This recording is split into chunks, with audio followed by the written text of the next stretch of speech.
Very good morning students. This is Himanshu Sharma and थोड़ा सा recap कर लेते हैं। लास्ट क्लास में हमने अर्थ का जो स्ट्रक्चर है उसके बारे में ओवरव्यू जो है वो पढ़ा था, और हमने ये भी देखा था कि whenever we enter from the space in the earth, तो कौन कौन सी वो स्फेयर हैं, कौन कौन से वो लेयर हैं जो कि हमें देखने को मिलते हैं, ठीक है, जिनके बारे में हमें जानना है या जानना चाहिए। और डेप्थ ऑफ द अर्थ यानी कि इंटीरियर ऑफ द अर्थ की भी बात हमने की थी, और उसमें कौन कौन सी लेयर्स हैं इनके बारे में भी मैंने आपको बताया था, और कुछ ओवरव्यू और कुछ कैरेक्टरिस्टिक्स के बारे में भी हमने डिस्कस किया था। इस वीडियो में हम बात करेंगे जो इंटीरियर ऑफ द अर्थ है उसकी ही एक लेयर जिसका नाम है क्रस्ट, और उसकी कैरेक्टरिस्टिक के बारे में भी जानेंगे। लेकिन उससे पहले हम देखेंगे ये डायग्राम जो कि यहां पर बना हुआ है। ये डायग्राम बहुत ही इंपॉर्टेंट है। फर्स्ट ऑफ ऑल तो ये आपको अपनी कॉपी में बनाना है, पेंसिल से नीट एंड क्लीन बनाएंगे। और if you can use the colour तो आप कलर भी यूज कर सकते हैं, it will be good for you to understand. But हम इसके बारे में थोड़ा सा जान लेते हैं। इस डायग्राम को आप देखिए, let me use the laser pointer, this. Now ये रेड डॉट है, इसको देखते रहिएगा आप, ये कहाँ कहाँ पर जा रहा है, ये मैं आपको कोई भी चीज शो करने के लिए वहां पर पॉइंट करूंगा इसको, ठीक है। तो इस डायग्राम को जब आप देखते हैं तो सबसे पहले तो पहली नजर में ये आपको एक पेस्ट्री के शेप का लगता है या फिर केक से निकाला हुआ कोई पीस लगता है, ठीक है। इसको आप देखिए, ये अर्थ का एक पीस है, अर्थ का एक टुकड़ा है जो कि उसी में से निकाला गया है हाइपोथेटिकली। और इसमें जब आप देखते हैं तो इसमें कई सारी लेयर्स बनी हैं और कई सारे कलर्स का यूज किया गया है। सबसे पहले अगर हम देखें तो ये ब्लू कलर जो आपको दिख रहा है, ये ब्लू कलर डिनोट कर रहा है वाटर को, और स्पेसिफिक बताऊं तो ये ओशन को डिनोट कर रहा है। और इधर ग्रे कलर में आप देखिए माउंटेन्स बने हैं जो कि आप देख के ही पता लगा सकते हैं ये माउंटेन्स हैं, ठीक है। और माउंटेन के बीच से ये देखिए एक ब्लू कलर की लाइन निकल रही है, ये रिवर है, ठीक है। तो बहुत सारे कलर्स हैं, देखते हैं क्या क्या डिनोट कर रहे हैं। तो आपका ये जो ब्लू लाइन है और ये जो माउंटेन्स ग्रे कलर से जितना भी ये पूरी बेल्ट बनी हुई है, इस पूरी बेल्ट को कहते हैं क्रस्ट, है ना। हेयर दिस इज, इसको क्या कहते हैं, क्रस्ट कहते हैं, क्लियर। उसके बाद जैसे ही ग्रे कलर की थिन लाइन को हम क्रॉस करते हैं, light grey, orange, light orange, yellow, ये जो सारे कलर हैं ये कलेक्टिव फॉर्म में बनाते हैं मेंटल, दिस इज मेंटल, ठीक है। और उसके बाद येलो के बाद ग्रे जहां से शुरू होता है वहां से लेकर पूरा डेप्थ तक जहां पर 6378 किलोमीटर लिखा है, दैट मीन्स 6378 किलोमीटर। इसको राउंड अप में आप 7000 किलोमीटर भी कह सकते हैं, ठीक है। आपकी बुक में 7000 किलोमीटर ही मेंशन है। तो ये जो एरिया है इसको हम कोर में रखते हैं, इसको कोर कहते हैं। कोर को हम डिवाइड कर सकते हैं दो पार्ट में, outer core and inner core. ये जो डार्क ग्रे है ये आउटर कोर है, जो लाइट ग्रे है वो इनर कोर है। सेम मेंटल के साथ भी कर सकते हैं हम। मेंटल का जो अपर पार्ट है, येलो के ऊपर वाले जो दो पार्ट हैं इनको हम क्या कहते हैं, इनको कहते हैं हम अपर मेंटल, और जो नीचे येलो कलर है इसको हम बोलते हैं लोअर मेंटल, ठीक है। अब थिकनेस देख लेते हैं। जो हमारी क्रस्ट है उसकी थिकनेस 0 से 100 किलोमीटर तक हो सकती है। मेंटल की थिकनेस देखिए यहां पर लिखा है 2900 किलोमीटर तक हो सकती है, यानी कि 2900 किलोमीटर तक हो सकती है। एंड कोर हमारी राउंड अप में अगर देखा जाए तो 7000 किलोमीटर, और स्पेसिफिक की बात की जाए तो 6378 किलोमीटर इसकी डेप्थ होती है, ठीक है। तो this is all about this diagram. Now अब हम बढ़ते हैं कैरेक्टरिस्टिक्स ऑफ क्रस्ट की तरफ। तो नेक्स्ट स्लाइड पर चल, हियर यहां पर देखिए आप, पहला पॉइंट कहता है the crust is called lithosphere because it is a sphere of solid rock. ये कह रहे हैं क्योंकि ये जो एक स्फेयर है जो सॉलिड रॉक से बना हुआ है इसको हम लिथोस्फेयर कहते हैं। क्यों लिथोस्फेयर कहते हैं, क्योंकि लिथोस का मतलब होता है रॉक या फिर स्टोन, ठीक है। और जब पूरा का पूरा स्फेयर ही रॉक और स्टोन का है, ठीक है, तो यानी कि लिथोस से बना हुआ है पूरा स्फेयर, इसीलिए उसको हम लिथोस्फेयर कहते हैं। नेक्स्ट क्वेश्चन जो जनरेट होता है वो ये होता है कि कितना एरिया लिथोस्फेयर का है।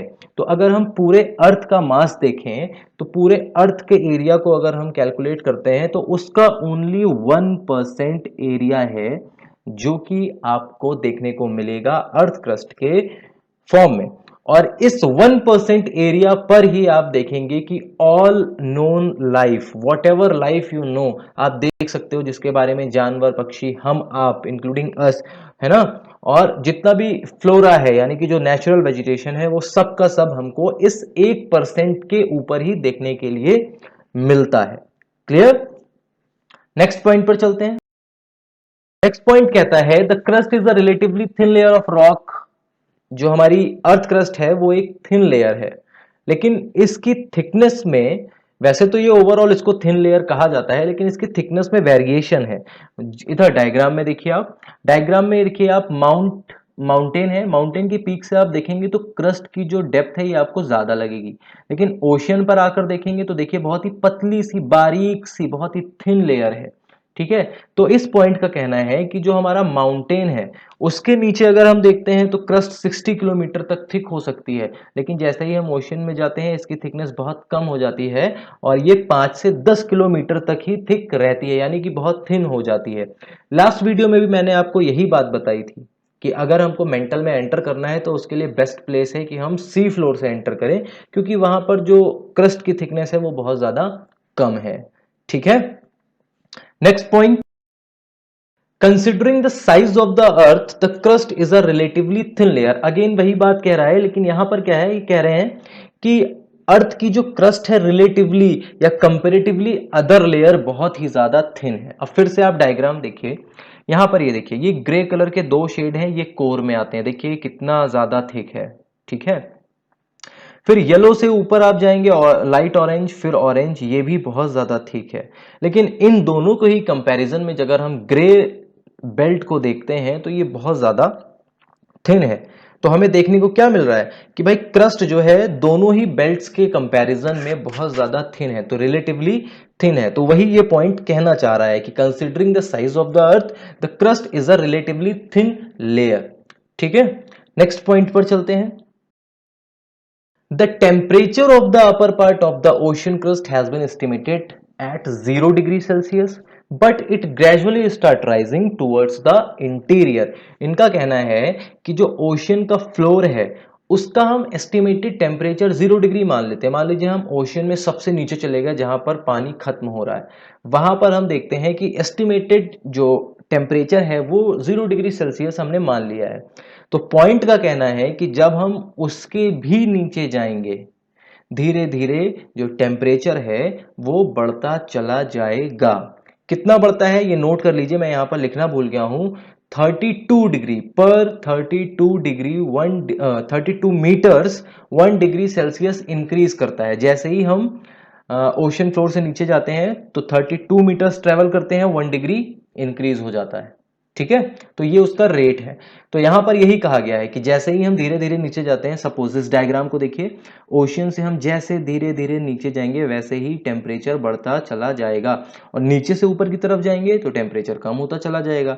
ठीक है, कितना बढ़ सकता है ये भी देख लीजिए। अगर हम ओशियन से एकदम नीचे कोर में पहुंच गए हैं तो temperature can be increase 6000 degree Celsius. ठीक है, okay, next, weight and pressure of rock also starts increasing with depth। ये कह रहे हैं कि जैसे जैसे डेप्थ बढ़ती है, अगेन अगर हम ओशियन से नीचे की तरफ जा रहे हैं और जैसे जैसे डेप्थ बढ़ती है वैसे वैसे ही प्रेशर और वेट भी बढ़ेगा। भाई प्रेशर कैसे बढ़ता है, जब हमारे ऊपर कोई बर्डन हो। तो यहां देखिए आप, कोर के ऊपर मेंटल है, मेंटल के ऊपर क्रस्ट है, यानी कोर के ऊपर दो दो लेयर्स का बर्डन है, यानी कि प्रेशर बहुत ज्यादा है। ठीक है, मेंटल में क्रस्ट देखिए मेंटल के ऊपर है, यानी कि मेंटल के ऊपर भी क्रस्ट का प्रेशर है, लेकिन इन कंपैरिजन कोर मेंटल का प्रेशर थोड़ा सा कम है।